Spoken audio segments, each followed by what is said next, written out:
আজ আমার তৃতীয় দিন। আজকে আমি প্রথম থেকে একটা ভিডিও শ্যুট করতে গিয়ে আমার একটু ভুলভাল হয়ে গেছে, তাই মাঝখান থেকে আবার কেটে দিয়ে নতুন করে বানাচ্ছি। চিংড়ি মাছের একটু কষা করব। চিংড়িগুলোকে একটু লবণ হলুদ দিয়ে আগেই ভেজে নিয়েছি। এরপরে পেঁয়াজ দিয়ে টমেটো রসুন একসাথে দিয়েছি, কারণ আজকে সত্যি সময় নেই, একটু ব্যস্ত, একটা কাজ পড়ে গেছে, তাই তোমাদেরকে ছোট্ট একটা ভিডিও শেয়ার করছি। পেঁয়াজ রসুন আদা আমি যখন খুব তাড়াহুড়োই থাকি এরকম করেই বানাই, সব একসঙ্গে দিয়ে দিই, মাঝে মাঝে তো একসঙ্গে পেস্টও করে নিই। তো এর মধ্যে অল্প করে লবণ হলুদ দিয়েছি, এরপরে একটু গরম মশলা অ্যাড করব। কাঁচা লঙ্কা 2-3টে দিয়ে আছে এর মধ্যে, একদম কুচিয়ে কুচিয়ে দিয়েছি, ছোট ছোট টুকরো করে নয়, গ্রেট করে দিয়েছি আর কি। এগুলোকে একসঙ্গে আমি একটু কষিয়ে নিই। ও হ্যাঁ, প্রথমে কিন্তু আমি তেলের মধ্যে দুটো এলাচ দিয়েছি। এলাচ ফাটিয়ে দিলে নাকি রান্নার টেস্ট খুব সুন্দর হয়। এটা কিন্তু শেখা আমার হাজব্যান্ড আর আমার দিদির থেকে।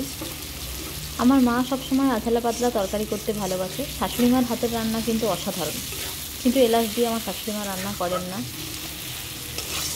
করেন না বলছি, ওনাকে আমি তুমি বলেই বলি। আপনিটা না আমার কাছে অনেকটা দূর সম্পর্কের মতো, আমার ভালো লাগে না।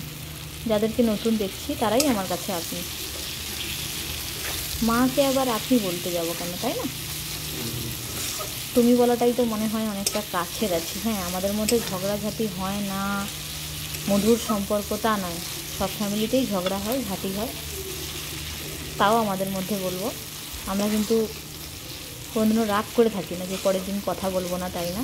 যাই হোক, কথা বলতে বলতে আমার মশলা কষানো হয়ে গেছে। এরপরে আমি এতে একটু জল দেব, অল্প করে একটু জল দিয়ে দিই। আমি মশলা কিছুক্ষণ কষানোর পরে কিন্তু অল্প জল দিই। জলটা দেওয়ার পরে এইটাই কষে কষে আস্তে আস্তে এর থেকে তেল ছেড়ে বেরিয়ে আসবে, আর গন্ধটাও কিন্তু খুব সুন্দর উঠেছে। প্রথম থেকে ভিডিওটা করছিলাম, মাঝখানে স্টপ করে দিয়েছি। আমি আসলে বুঝতে পারছি না যে কেমন করে কী করতে হয় না করতে হয়, একটু একটু শিখছি, এখন শিখে যাব। সবার আশীর্বাদ থাকলে, ভালোবাসা থাকলে অবশ্যই শিখে যাব, কোনো অসুবিধা নেই, তাই না? পরে একটু কাঁচা লঙ্কা দিয়েছি দেখতে সুন্দর হওয়ার জন্য, কয়েকটা শুকনো লঙ্কা দিই, জানি তেলের ওপরে দিতে হয়।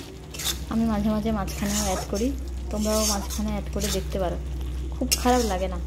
আর একটু কষিয়ে নেব, জলটা অনেকটা ছেড়ে এসছে। এরপরে একটু তেল ছেড়ে আসলে এটাকে এর মধ্যে আমি চিংড়িগুলো দেবো।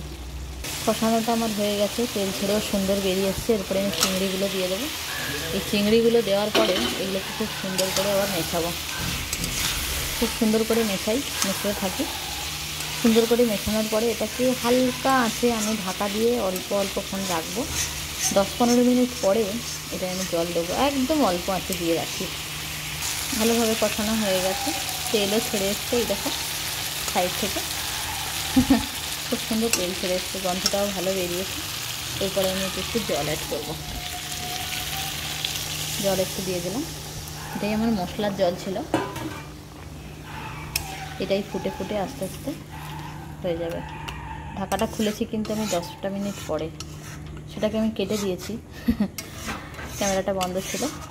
এরপরে খুলেছি, একদম স্লো আঁচে দিয়ে অলরেডি এটা হয়েই গেছে বলতে গেলে, কিন্তু একটু ঝোল ঝোল রাখবো, ওই জন্য আরেকটু জল দিলাম। চিংড়ির মাথাগুলো ভালোভাবে সেদ্ধ না হলে বাজে লাগে, ওই জন্যই এতক্ষণ ঢাকা দিয়ে করা। জলে দিলেও হতো না তা নয়, আমার মনে হলো একটু ঢাকা দিয়ে করি না, তাহলে ওর মধ্যে মশলাগুলো আস্তে আস্তে যাবে, গন্ধটাও খুব সুন্দর আসবে, খেতেও তো ভালো লাগবে। ব্যাস, আর একটুখানি পরেই তো হয়ে যাবে। আজকের এই পর্যন্তই। গুড নাইট, সবাই ভালো থাকবে। কমেন্ট করে যেও কেমন লেগেছে, আর সবার গল্প একদিন আমি শুনবো। আমি তো শুধু নিজের গল্প করে গেলে হবে না, তাই না?